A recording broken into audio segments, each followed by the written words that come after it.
Yeah, 100%. And I'm going to say a point. Well, first of all, I got to say that I'm sure that this podcast, coming on a Flat Earthers podcast, is people use it to discredit me in the future or something like that. But I don't care about that at all. Let them do that.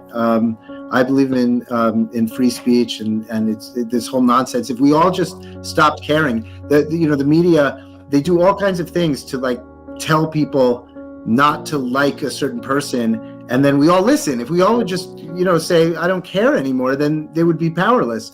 But I'll say that when it comes to flat Earth, if anybody is used this video later to discredit me, as a flat earther or whatever, I challenge them to, because this is what happened to my wife and I. We watched we thought it was a joke. You like everyone. We were globalists and everything like that.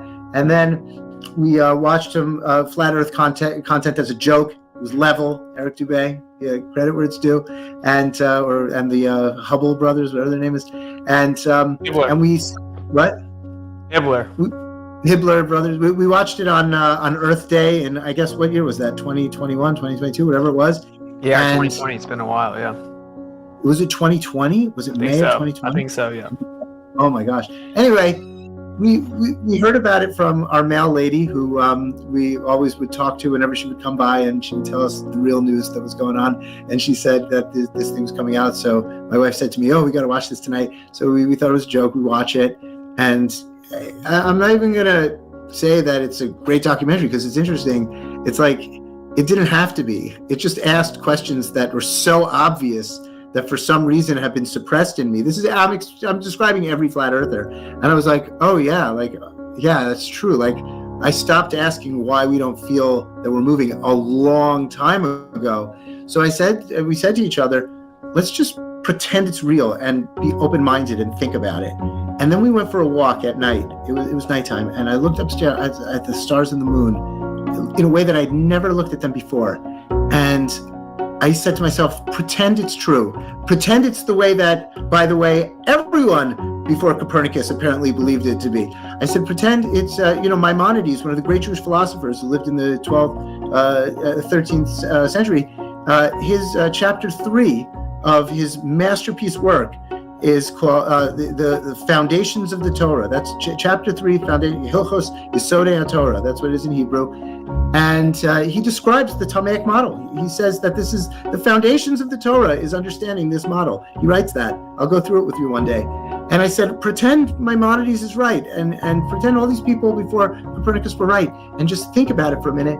I felt closer to God than I had ever felt, I think, in my life. And that feeling has never gone away because you feel God's closeness. You feel that you're a special creation, that God created this world and he's watching it and he's active participant in it. And that was so special to me. I felt it immediately. I knew it to be true. I didn't have to hear any of your amazing science or proofs or anything like that. And people say, oh, well, why would they lie? I said, that's why.